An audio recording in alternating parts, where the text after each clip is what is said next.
Градоначалникот на општина Газибаба Бобан Стевковски информираше дека на 2 јавни локации во општината се поставени бесплатни интернет зони, достапни за сите граѓани.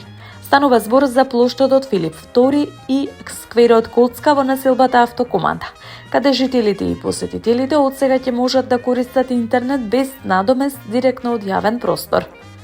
Со ова овозможуваме полесен и побрз пристап до интернет, комуникација без ограничувања, користење на дигитални услуги, учење, работа и информирање директно од јавен простор, истакна Стевковски. Тој посочи дека оваа мерка е особено значена за младите на кои им се отвораат нови можности за учење, поврзување и развој во дигиталната сфера. Исполнуваме уште едно ветување од нашата изборна програма.